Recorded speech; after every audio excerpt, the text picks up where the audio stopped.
अरावली की सुंदर पहाड़ियों के बीच एक बेहद ही खूबसूरत जगह है जहां पर पहुंचने के बाद ये एहसास होता है जैसे आप कश्मीर की वादियों में हैं। नमस्कार, मैं हूं मुस्तफ़ा हुसैन और मैं इस समय उसी खूबसूरत जगह पर मौजूद हूं। ये जगह पश्चिमी मध्य प्रदेश से लगे राजस्थान के सरहदी क्षेत्र में है और इस जगह का नाम है पानगढ़ लेक रिट्रीट। यह इलाका पश्चिमी मध्य प्रदेश से सटा हुआ है और अगर नीमच जिला मुख्यालय से बात करें तो महज 55 किलोमीटर दूर है। पानगढ़ लेक रिट्रीट बेहद ही खूबसूरत जगह है जहां पे एक शानदार लेक है और ठहरने के लिए लेह लद्दाख की तरह कैंप है। पानगढ़ लेक रिट्रीट के जो जनरल मैनेजर है विश्ववर्धन सिंह झाला, वो इस समय हमारे साथ मौजूद है। आइए उनसे बात करते हैं और जानते हैं पानगढ़ लेक रिट्रीट के बारे में। झाला साहब, आपका स्वागत है। और एक बात और अपने दर्शकों को ख़ास तौर पे बताना चाहूँगा कि विश्ववर्धन सिंह जी झाला एक स्वयं भी ख़ास शख्सियत है जिनका होटलिंग के फील्ड के अंदर लंबा एक्सपीरियंस है। वे अब्रॉड में और देश के कई हिस्सों में अपनी सेवाएं दे चुके हैं। वे इस समय पानगढ़ लेक रिट्रीट पर है और यहाँ की व्यवस्थाओं को अंजाम दे रहे हैं। आइए उनसे जानते हैं इस जगह के बारे में और इस जगह का क्या इतिहास है और कैसी खूबसूरती है। झाला साहब, आपका स्वागत है। आप पानगढ़ लेक रिट्रीट का देखते हैं, क्या ख़ास बात है यहाँ की, क्या विशेषताएं हैं? सर, सबसे ख़ास बात इस जगह के बारे में जो है वो ये जगह खुद है। जैसे कि आप देखेंगे तो ये जो तालाब है पानगढ़ का इतिहास आज से करीब 1000 साल पहले का है। ये जो जगह है जहाँ पे ये तालाब है, जो जगह है जो यहाँ तालाब है, यहाँ पर पहले एक मैदान हुआ और यहाँ पे पानी कभी ठहरता नहीं था और जगह बहुत गर्म है पर गर्मी का एहसास नहीं। तो यहाँ पे लोगों की काफ़ी मान्यता थी कि इस जगह पे एक बांध बनाया जाए ताकि यहाँ पे पानी का ठहराव हो उस हिसाब से। फिर लोगों ने काफ़ी कोशिशें भी करी उस समय में, पर कभी वो चीज़ उस चीज़ को कभी अंजाम नहीं दे पाई। फिर यहाँ कहते हैं यहाँ से 2 किलोमीटर दूर जून जी महाराज का स्थान है। किसी ने बोला कि जून जी के आप स्थापना करें यहाँ पे तो शायद बात बन जाए। तो विजयपुर राव साहब जो है, जिस जगह के जो मालिक हैं, उन्होंने उनके वंशज जिनके वंशज है वो उनके पूर्वजों में से किसी एक ने यहाँ पे काफ़ी तपस्या करी और जिनका स्थान भी है इस तालाब के अंदर। तो उन्होंने जब काफ़ी तपस्या करी, बारिश हुई और पानी ठहरना चालू हुआ। फिर यहाँ पर तालाब की जो पाल बांधी गई वो वहाँ पर सामने है, जो कि करीब 1000 साल पुरानी है।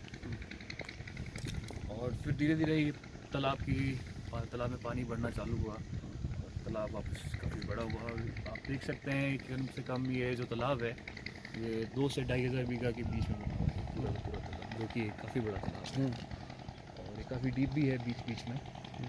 आप देखेंगे वहाँ पे ऊपर एक पुराना किला है जो कि अब काफ़ी खंडर हो चुका है, बट उसकी बहुत अच्छी हिस्ट्री है क्योंकि ये मौर्य टाइम के समयकाल का है। ये किला ऊपर जो है और ये ओन करते हैं विजयपुर राव साहब श्री नरेंद्र सिंह जी छत्ताव साहब।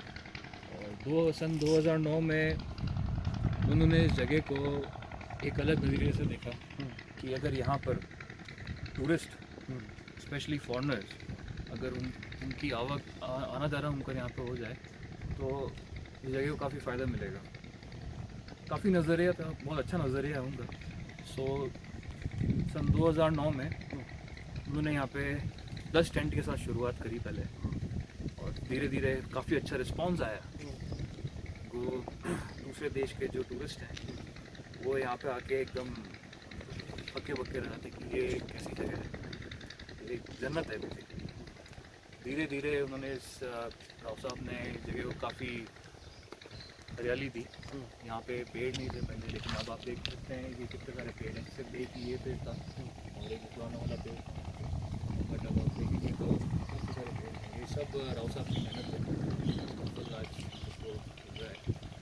फिर उसके बाद में इस जगह पे सिर्फ जो एक कमी पेशी जो हम जिस नाम से कह सकते हैं वो है कि मार्केटिंग।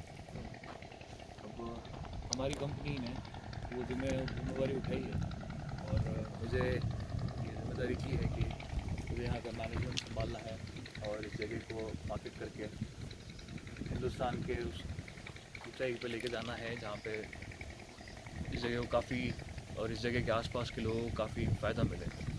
तो सबसे पहले जो चीज़ जो मैंने करी है यहाँ पे वो है यहाँ के जो ये पानगढ़ जो गांव है एक्चुअल में, वहाँ से मैंने लोगों को एम्प्लॉयमेंट दी है कि तुम आओ यहाँ पे काम करो मेरे लिए, क्योंकि मेरे लिए तो ये जगह नहीं है बट उन लोगों के लिए जगह खुद की जगह है ये। तो मुझसे ज़्यादा वो लोग इस जगह के बारे में बात। जाला साहब, आपकी बातचीत के अंदर दो बातें ख़ास तौर पर निकल कर आती है। एक अगर बात की जाए तो जो स्पिरिचुअल पॉइंट ऑफ व्यू से है, जो आपने जिस मंदिर का जिक्र किया और कहा कि किस चमत्कारिक तरीके से इस लेक का निर्माण हुआ है, तो ऑब्वियसली यहाँ आने के बाद एक फीलिंग्स इस लैंड की ऐसी आती है कि कोई भी व्यक्ति एक खुद स्पिरिचुअल हो जाता है, जो एक टूरिज़्म के लिहाज से एक बड़ी बात है, क्योंकि जो लोग बाहर निकलते हैं घूमने के लिए वो ये चाहते हैं कि मन की शांति हो। तो मन की शांति के पॉइंट ऑफ व्यू से अगर देखा जाए तो यहाँ पे वो फीलिंग्स आती है जो आपने बताया। और दूसरा, आपने जो 1000 साल पुराना जो इसका हिस्ट्री के बारे में बताया, तो मालवा और मेवाड़ का जो ये जंक्शन है, जहाँ मेन पॉइंट है और इस बॉर्डर पे ये जगह है, लेकिन ये लोगों की नज़रों से ओझल लगती है। लोगों को आमतौर पर पता नहीं है कि यहाँ इतना खूबसूरत जगह भी है। तो इस समय किस तरह का गेस्ट का अभी आप लोगों का फ्लो है, कहाँ से किन किन कंट्रीज़ से गेस्ट यहाँ आते हैं अभी? तो सर अभी हमारे पास में जो कंपनी है जो है वो इंटरप्रेट है, और भी उसके अलावा भी काफ़ी कंपनीज़ है जो अपनी सीरीज़ बेचती हैं यहाँ पे। और जो ग्रुप्स आते हैं उनकी जो स्ट्रेंथ रहती है वो यहाँ पे मिनिमम टू मिनिमम 7 से कम गेस्ट तो नहीं आते एक ग्रुप में। अब जैसे कि हालांकि हमारे पास में यहाँ पे 17 टेंट हैं, तो जो मेन जो टूरिस्ट जो है आते हैं यहाँ पे वो फॉरेनर्स आते हैं अलग अलग कंट्रीज़ के, ऑस्ट्रेलिया, यूके और न्यूजीलैंड, अमेरिका, जर्मनी, फ्रांस के भी आते हैं हमारे पास में दूसरी कंपनीज़ के, जिनको हम मेंटेन करते हैं यहाँ पे। और फिर आप देख सकते हैं कि जो आपने थोड़ा जैसा फरमाया कि स्पिरिचुअल पॉइंट ऑफ व्यू से अगर हम कहेंगे तो इस जगह की जो एनर्जी है वो काफ़ी पॉजिटिव है। पॉजिटिव इसीलिए क्योंकि यहाँ पे जो लोग बाग हैं वो बहुत खुश रहते हैं, और दूसरी चीज़ हरियाली, तीसरा पानी। लोगों में यहाँ पे सबसे जो पहले मैंने जिस बात पर फोकस किया है वो है कि लोगों की समस्या क्या है, अगर वो यहाँ पे काम कर रहे हैं उनको क्या तकलीफ हो रही है, उनकी क्या बेसिक रिक्वायरमेंट्स होती है जो कि हालांकि काफ़ी बड़ी नहीं होती है, तो और जिनको मैं मेरे हिसाब से भी मैं फुलफ़िल कर सकता हूँ, उनकी जो भी ज़रूरतमंद चीज़ें हैं उनको देना, तो जिससे वो खुश हों। तो एक होटल इंडस्ट्री में एक कहावत है, if you keep your staff happy your guest are going to be happy anyways. तो बात वही है, अगर आप अपने स्टाफ को खुश रखेंगे तो आपके गेस्ट ऑटोमेटिकली खुश होकर जाएंगे। विश्वनाथन सिंह जी, आपने जो बात बताई कि कई कंट्रीज से जो है इस समय गेस्ट यहाँ आ रहे हैं, तो यहाँ पे आप किस तरह की फैसिलिटी प्रोवाइड करते हैं, स्टे को लेकर किस तरह के अरेंजमेंट्स आपने यहाँ किए हुए हैं? सर हमारे पास टोटल यहाँ पे 17 कॉटेजेस हैं टेंट्स, इसमें से 2 हमारे पास में प्रॉपर डबल ऑक्यूपेंसी रूम, 15 की नोटिस टेंट है। उसमें आपके सारी बेसिक और मॉडर्न अम्यूनिटीज़ जो है वो वेल इक्विप्ड है, और सारे tents double occupancy, twin sharing और सिंगल ऑक्यूपेंसी पे भी अवेलेबल हैं। फैसिलिटीज़ के बारे में अगर आप पूछेंगे तो वी डू हैव, हमारे पास में hot and cold running water 24 hours available है, हमारे पास ऑल डे डाइनिंग है, एक प्रॉपर कॉफ़ी शॉप भी है हमारे पास में। और उसके बाद में एक्टिविटीज़ के बारे में अगर आप बात करेंगे क्या क्या एक्टिविटीज़ गेस्ट यहाँ पे करते हैं आने के बाद में, सबसे पहली चीज़ जब हम गेस्ट का चेक इन करते हैं, जब वो वहाँ से नीचे उतर के हम यहाँ पे वेलकम करते हैं, तो वो जब इस लेक को देखते हैं तो उनके दिमाग में बहुत से ख्याल आते हैं कि ये लेक है, फिर देखते हैं ये बोट, तो बोट देखते हैं तो एक एक्टिविटी ऑटोमेटिकली सामने आती है कि यहाँ पे बोट राइड की फैसिलिटी अवेलेबल है, एक्टिविटी अवेलेबल है, तो एक तो हम बोट राइड कराते हैं। दूसरी चीज़ जो मैंने आपको बताया जो ऊपर जो किला है, शाम के समय जब सूरज ढलने वाला होता है तो हम उनको वॉक के ऊपर लेके जाते हैं, वहाँ पे उनके टी, कॉफ़ी जो भी उनको चाहिए हम वहाँ पे अवेलेबल कराते हैं। अगर किसी को वाइन की ग्लास ऑफ वाइन और बॉटल ऑफ वाइन चाहिए तो डेफिनेटली तो उसकी भी व्यवस्था है हमारे पास में। तीसरी जो एक्टिविटी है हमारे पास में जो काफ़ी यूनिक है मेरे पॉइंट ऑफ व्यू से। बाकी काफ़ी होटल्स भी जो हेरिटेज होटल्स हैं वो लोग भी इस एक्टिविटी को ग्रुप करते हैं, बट हम लोग जो यहाँ पे कर रहे हैं, हालांकि वो भी काफ़ी जिन्होंने करा होगा और करते भी होंगे, वो है यहाँ पे नाइट ड्राइव जो है जीप सफारी। तो हम लोग जीप सफारी शाम के टाइम नहीं कराते ना, हम लोग मॉर्निंग के टाइम कराते हैं। हालांकि अगर कोई गेस्ट हमसे पूछे कि हम कुछ उस टाइम पे कराएं तो हम मना नहीं करेंगे, बट हमारी जो यूएसपी है नाइट सफारी, जो जीप सफारी, वो है नाइट सफारी। क्योंकि रात के समय में जो जंगल है वो एक अलग दिखता है, सुबह के समय में एक अलग जंगल दिखता है, शाम के समय में एक अलग एक्सपीरियंस होता है, और रात के समय में जंगल कम्प्लीटली अलग। तो रात में जो क्यूरोसिटी लेवल जो होता है कि कुछ दिख जाए, वो एक काफ़ी हाई लेवल पे चलता है। और उसके ऊपर हालांकि जंगल है तो हमेशा ये काल के ऊपर है और लक, कभी कुछ दिखे कभी कुछ भी ना दिखे, बट एक जो एक्सपीरियंस है जंगल का रात के समय वो बहुत इम्पोर्टेंट है। बहुत अद्भुत अनुभव होता है। बड़ी सही बात कही आपने झाला साहब। ये जो चारों तरफ पहाड़ियाँ है और घना जंगल है, एक अद्भुत नज़ारा है। तो यहाँ पे जो भी फॉरेनर्स आते हैं वो किस तरह एंजॉय करते हैं इस स्टे को? सर यहाँ पे बेसिक, अब वो जो टेंट है सर, वो टेंट बेसिक भी है और मॉडर्न भी है, वो रहने लायक है, काफ़ी अच्छा है और वो काफ़ी पसंद भी करते हैं।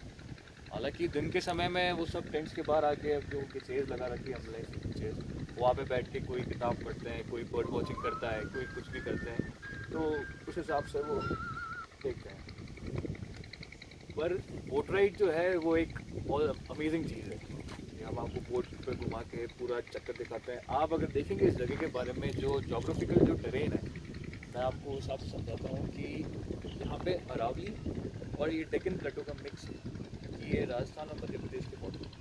तो यहाँ पे जो पहाड़ है वो आपको मध्य प्रदेश वाले भी दिखेंगे और अपने राजस्थान वाले भी दिखेंगे। तो जो जंगल है वो काफ़ी घना जंगल है और बहुत इंटरेस्टिंग है, तो उस हिसाब से हम लोग जो देखते हैं वो काफ़ी अच्छा है। और ख़ास तौर पे जो इसका सरहदी इलाका है, जो मालवा का इलाका है, वहाँ के लोगों का भी बड़ा टूरिज्म को लेके बड़े अवेयर हैं, तो उन तक ये बात पहुँचे, किस तरह के एफर्ट कर रहे हैं आप? बिल्कुल सर, अभी जो मेरे को जिम्मेवारी मिली है वो ना ही सिर्फ मैनेजमेंट बल्कि मार्केटिंग।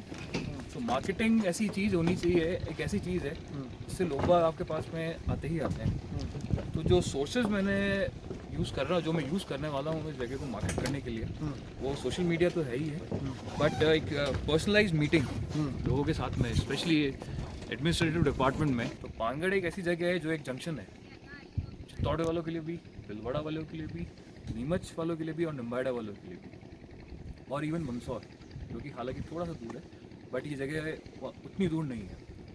विश्ववर्धन सिंह जी झाला जो यहाँ के जनरल मैनेजर हैं, उनको आम तौर पे इस क्षेत्र के अंदर लोग बना के नाम से पुकारते हैं, और मैं उनके बारे में आप लोगों को बता देना चाहूँगा कि वे भी एक ख़ास शख्सियत है।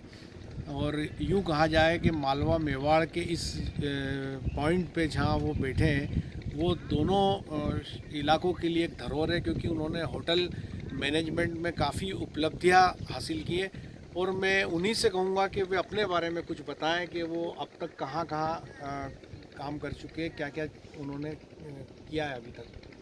सर मैं प्रॉपरली गोगुंदा से हूँ, जो कि उदयपुर के पास में है, और मेरा पूरा नाम है विश्ववर्धन सिंह झाला। मैं गोगुंदा फैमिली से बिलोंग करता हूँ, और गोगुंदा का खुद एक बहुत अद्भुत इतिहास है मेवाड़ की हिस्ट्री में। सही कहा आपने। और जो मेरे पूर्वज थे झालामान, हमारी उनकी 7 पीढ़ियों ने मेवाड़ के लिए त्याग दिया है। तो आप एक काफ़ी इंटरेस्टिंग फैक्ट है, क्योंकि मेवाड़ में जो टाइटल जो दिया जाता है वो दिया जाता है महाराणा, जो दरबार है वो। बिल्कुल सही कहा। और राणा का जो दरबार है, महाराणा के बाद में जो दिया गया है वो सिर्फ झाला राजपूत को दिया गया है, जो कि है राज राणा। तो राज राणा की जो उपाधि है मेवाड़ के 3 ठिकानों में सबसे जो बड़े हैं, और जो कि आप कह सकते हैं कि 16 उमराव, जिसमें सबसे पहले 3 झाला आते हैं। सबसे बड़ा है बड़ी सादरी, फिर बेलवाड़ा और गोगुंदा। तो ये जो 3 जो गांव है, इनको राज राणा की उपाधि दी गई है। और उसके बाद में मेरे बारे में सर, मैं गोगुंदा फैमिली से बिलोंग करता हूँ। तो जो हमारे राज राणा साहब हैं, जो कि मेरे कज़न हैं, उनका नाम रोहित आशु सिंह जी है। और मैंने मेरी जो पढ़ाई करी सर, स्कूलिंग मैंने उदयपुर से ही करी, और फिर कॉलेज के लिए मैं औरंगाबाद गया, IHM institute of hotel management Aurangabad, जो कि यूनिवर्सिटी ऑफ हडर्सफील्ड से एफिलेटेड है। फिर मैं यूके भी रहा काफ़ी टाइम समय मेरे ग्रेजुएशन के लिए। मैंने मेरी फर्स्ट जो जॉब करी वो मैंने मैरिट होटल के साथ में शुरुआत करी। उसके बाद मैं वापस में इंडिया आया और मैंने बैंगलोर में 3 साल वापस मैरिट्स में काम किया। मैरिट्स में काम करने के बाद में मेरे को काफ़ी अच्छा एक्सपीरियंस रहा, क्योंकि एक हिंदुस्तान के बाहर का एक्सपीरियंस, फिर वापस हिंदुस्तान का एक्सपीरियंस। और उसके बाद में जो मेरे कॉलेज के जो प्रिंसिपल थे मिस्टर सतीश जयराम, तो उन्होंने मेरे को एक दिन ऐसे ही फ़ोन किया कि तुम कहाँ पे हो आजकल, कहाँ पे काम कर रहे हो। मैंने बताया सर मैं अभी बैंगलोर में काम कर रहा हूँ। तो एक ताज होटल्स का एक सेगमेंट है बेसिकली, जिसको ताज सफारीज के नाम से जाना जाता है, जो कि एक लग्जरी कैटेगरी है। उसमें एक प्रॉपर एरिया हेड शेफ़ की ज़रूरत थी, क्योंकि बाय प्रोफेशन मैं शेफ़ हूँ, तो खाने का बनाने का काफ़ी शौक है। तो बाय प्रोफेशन मैं एक सर्टिफाइड शेफ़ हूँ। तो वहाँ पे उन्होंने मेरे को बोला कि ताज सफारीज में तुम जाना चाहोगे क्या। मेरे लिए एक वो चैलेंज था, क्योंकि मेट्रो सिटी से एकदम से जंगल की तरफ शिफ्ट होना, क्योंकि जो ताज सफारीज का जो कंसेप्ट है ये जंगल्स के अंदर लग्जरी लॉजेस का है। मैंने काफ़ी सोचा इस बारे में और फिर मैं इस नतीजे पे पहुंचा कि इसको let's give it a try. तो इस चीज़ के बारे में सोचा और मैंने उनको हाँ कहा। तो मेरे को फिर उन्होंने पेंच जो जंगल है, जो कि महाराष्ट्र और मध्य प्रदेश के बीच में जो उनकी सरहद पर है, उस पर उन्होंने मेरे को वहाँ पे बोला कि आप वहाँ पे जाइए। तो वहाँ से मेरे को उन्होंने लॉज शेफ के तौर पर मुझे जॉब दी वहाँ पे। फिर उसके बाद में उनको मेरा काम पसंद आया, फिर उन्होंने मेरे को प्रमोट करके पूरा एरिया हेड का शेफ बनाया। तो मध्य प्रदेश और सेंट्रल इंडिया, इसके जितने भी जो लग्जरी लॉजेस हैं ताज के, जो कि 4 हैं, एक बांधवगढ़ में, एक पन्ना में, एक कान्हा में और एक पेंच में, इनका मेरे को ऑपरेशनल हेड पूरे एरिया का शेफ मेरे को बनाया गया, जो कि बहुत अच्छा एक्सपीरियंस था मेरे लिए। तो ताज सफारी के साथ में मैंने वापस 2 या 2.5 साल मैंने काम किया। फिर इस जगह के बारे में मेरे को किसी ने बोला कि पानगढ़ करके जगह है। हालांकि मैंने इस जगह के बारे में सुना है, काफ़ी सुन चुका था, बट यहाँ पे मैं कभी आया नहीं। मेरे कज़न है, उन्होंने मेरे को बोला कि इस जगह पे आपकी ज़रूरत है। बोला कि बिल्कुल आना, आज पहले मैं देखूँगा कि कैसा है। इस जगह पे आया, मैं इस जगह से बहुत ज़्यादा प्रभावित हुआ। इस जगह पे आकर आप इस जगह के होके रह गए। बिल्कुल जाला साहब, अगर हम शॉर्ट में कहें, बिल्कुल बिल्कुल और हम थोड़ा सा राइड भी करेंगे और बाकी की बात आपसे बिल्कुल। आइए।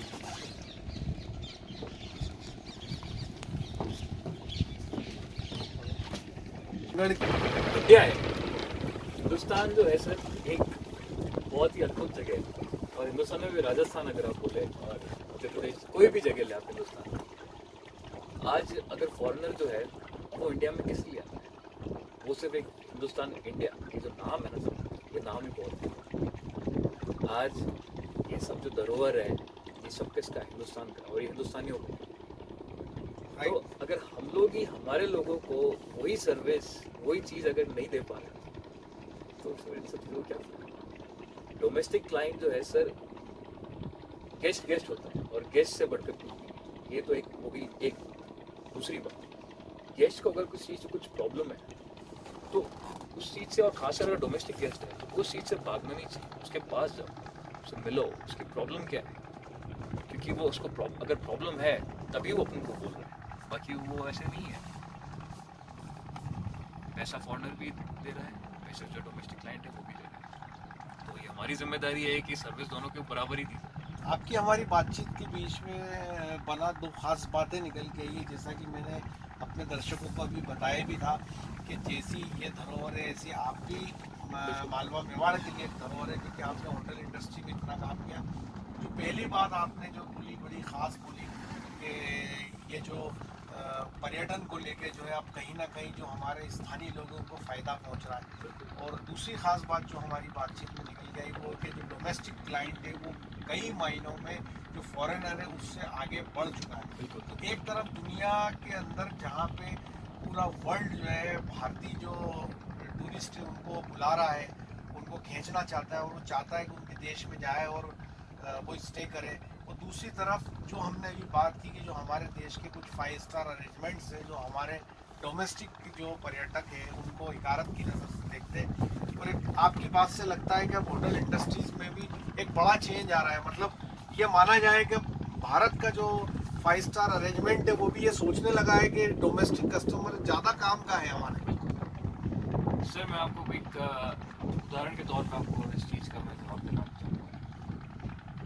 आप या मैं किसी 5 स्टार होटल में रह जाएंगे और उसी समय कोई फॉरेनर अगर होटल में आए और आपने वही पेमेंट आपने दिया है, वही अमाउंट आपने पे किया है जो एक फॉरेनर ने पे किया है, लेकिन होटल का जो मैनेजमेंट है वो आपको इतना तवज्जो नहीं दे रहा है जितना वो एक फॉरेनर को दे रहा है, तो आपको कैसा लगेगा? उस चीज़ को दिमाग में रखते हुए, मन में रखते हुए और दिल में रखते हुए हम वो चीज़ यहाँ पे होना कभी नहीं।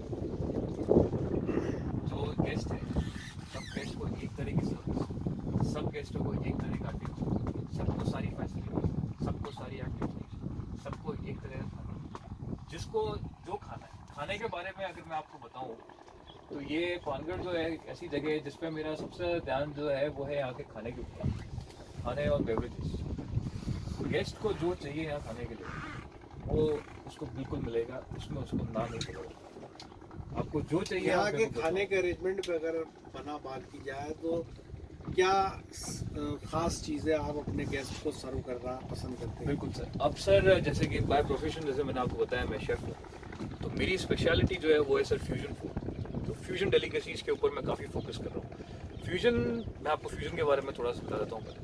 फ्यूजन जो है बेसिकली सर एक मिक्स मैच है हर चीज़ का, और पर्टिकुलरली किसी पर्टिकुलर रीजन के बारे में अगर अपन बात करें, जैसे ये जो एक एरिया है यहाँ की जो लोकल स्पेशलिटीज़ है उसको वेस्टर्न जो फूड है उसके साथ में मिक्स करके एक नई चीज़ प्लेट पर लेकर आना, वो मेरा बेसिक आइडिया है जो मैं यहाँ पे इम्प्लीमेंट कर रहा हूँ अभी, और वो गेस्टों को काफ़ी अच्छा पसंद आ रहा है। और उससे भी अच्छी चीज़ है जो मेरी जो टीम है वो उन्होंने उस चीज़ को बहुत अच्छे से और हेल्दी वे में एक्सेप्ट किया, क्योंकि इसमें थोड़ी प्रॉब्लम होती है, थोड़ा सा टफ होता है कि नई नई चीज़ को सीखना। ये अमर सिंह जी हैं जो मेरे बड़े भाई के जैसे हैं, तो यहाँ पे मेरे को जो मेन सपोर्ट जो वाइल्ड लाइफ के बारे में, बोट राइड के बारे में, मेरे को इन्होंने बोट चलाना सिखाया सबसे पहले, और वाइल्ड लाइफ के बारे में इस पर्टिकुलर जगह, क्योंकि मैं खुद एक वाइल्ड लाइफ एंथुसियास्ट हूँ, मुझे काफ़ी इंटरेस्ट है। तो बट यहाँ पे कौन कौन से जानवर हैं, किस जगह पे वो हैं, वो सब जो श्रेय जो है, जो क्रेडिट है वो मैं अमर सिंह, ये आप ये बताएंगे कि ये जो जगह है ये बड़ा एक तो कदीमी जगह है, पुरानी जगह है, इसका जो हिस्ट्री है हज़ारों साल की, वाइल्ड लाइफ के बारे में क्या है यहाँ पे, कुछ दर्शकों तक बात पहले टाइगर थे, बाद में कम हो गया, अब तो लेपर्ड है, हिरण है,